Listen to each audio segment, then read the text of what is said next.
Good morning. My name is Katinka. I'm the seamstress at the cottage. And welcome back. I have two little doggies here. Let me put this down. I saw Harley grab. I'm busy house sitting for a friend. And he was this scruffy little puppy and he's too cute. Look at his butt. It looks like a bull's eye.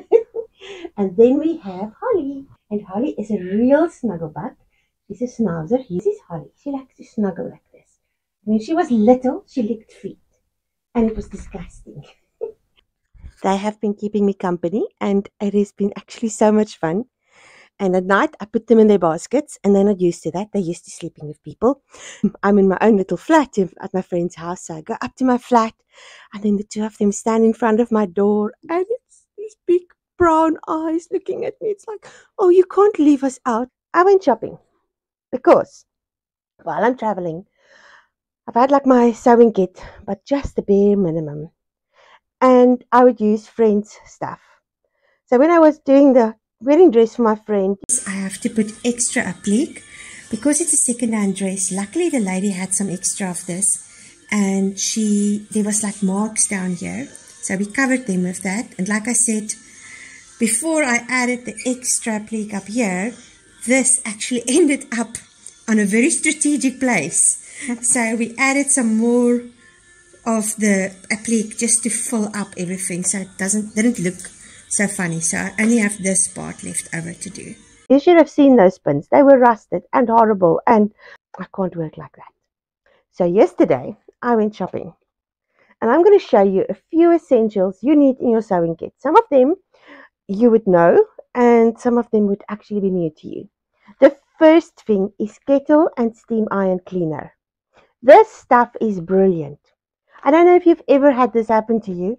Next moment, it splashes all this water over your clothes or what you're ironing, and it ruins it. This takes that browny, horrible stuff out of your kettle. Now, my friend says she only uses filtered water, but even filtered water have a build-up. If you clean your iron once a year or every so often, I used to do it like every 2 months. The next thing is scissors. Now, there's a whole controversy around scissors. People say you need to get the best pair that you can and just have it sharpened.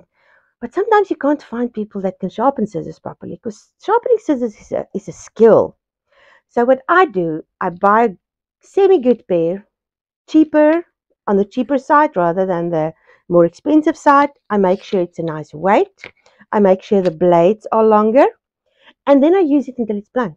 And then I don't mind if I can't use it anymore, because buying a pair of scissors for 53 rands, which is about 2 pounds 50, and then using it as a paper scissor or throwing it away, I know it's controversial, but that's the reality, is cheaper than taking it to have it sharpened. And then the next thing is pins. I love these pins. It's glass head pins, and they are 65 millimeters. So they're actually nice and long, and I cannot work without them. And they're also not too thick, because sometimes when you have thick pins and they're not sharp, oh my gosh, they can actually cause a lot of damage to your fabric. So I just went out and I got myself some proper pins. And then you need good sewing machine needles. For the overlocker, I like to use 8012. Now there's this whole thing of you have to have round needles or ballpoint needles, and you have to have this and that. I've sewn for many years. There's a few fabrics that I had to have specialty needles. For the rest, as long as I have universal or microtex, I'm fine. 68 smidge is smidge is my favorite needle, but 68 is actually a very nice one. It is a nice thin needle, so it means you don't pull your fabric, and if it's smidge, you can actually get away to quite a thicker fabric before it breaks. I won't do denim with this, but I usually just leave it in my machine and do everything else in it. And it works really well. And then for the overlocker, I like to get also smidge, but I like to use microtex because it's quite versatile. And there I use 8012.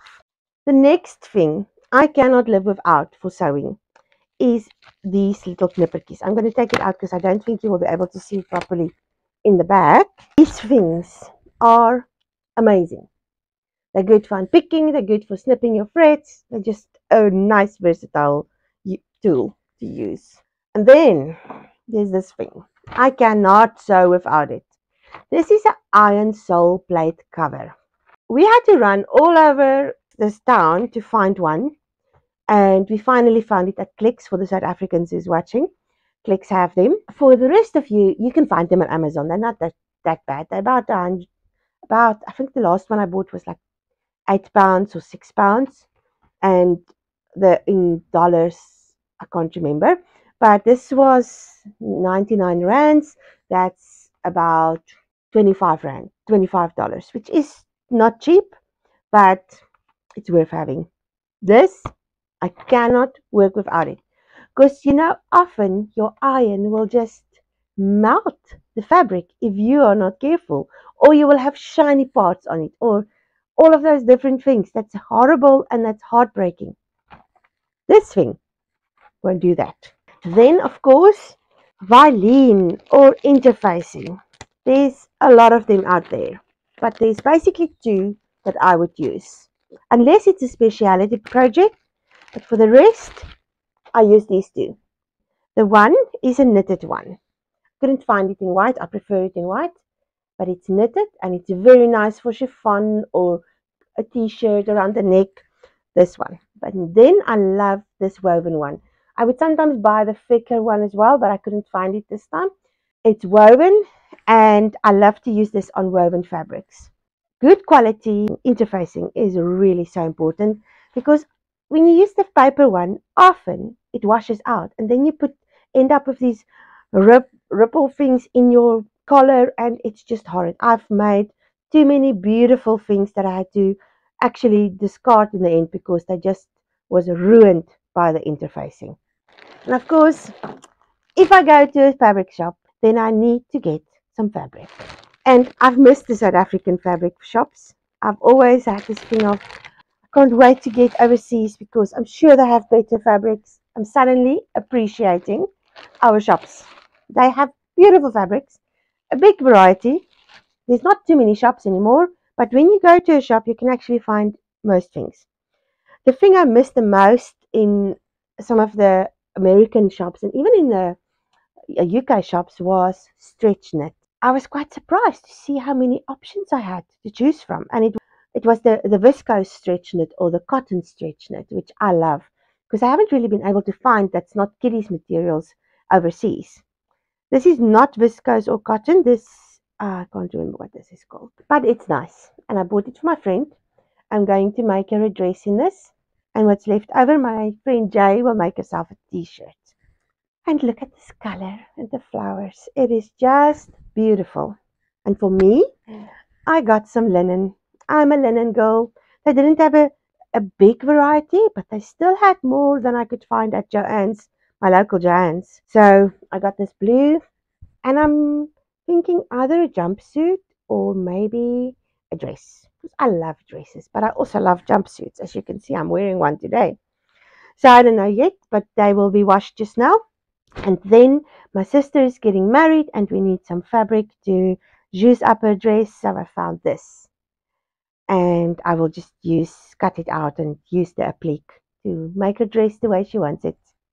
And that's been all the fabrics. And then my other sister's overlocker and sewing machine that she ordered that I can work on while I'm there, that arrived. So I'm going to put in the unboxing part at the end. They are really nice sewing machines. It's the Singer, now I forgot the name, and the Brother, but you will see it on the little clip. Thanks for watching, and I'll see you in the next one. Goodbye. So, this is the sewing machines that arrived. It is the Singer Heavy Duty, and I can't remember the number, but it's really nice. And then over here, we have the Brother overlocker. I love Brother. I used to have a Brother long ago. It was like a little workhorse. I did for almost 20 years. That was all I used. So I think my sister will love this Brother really a lot. And these little ones are so nifty.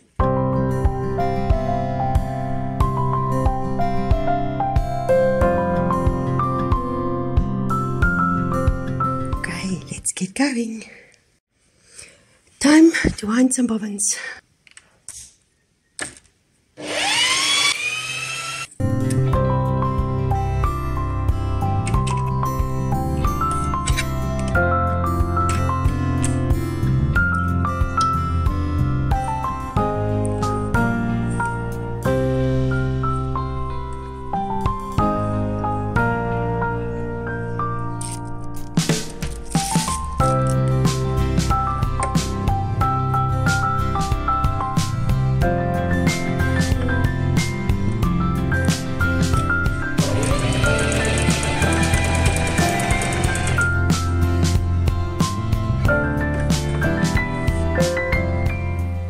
overlockers or sergers are some things that a lot of people are fearful of, especially to change the cottons, but the new ones are so easy. So you make a slip knot like that. All you have to do is make a slip knot and then work it through, but remember to do it slowly.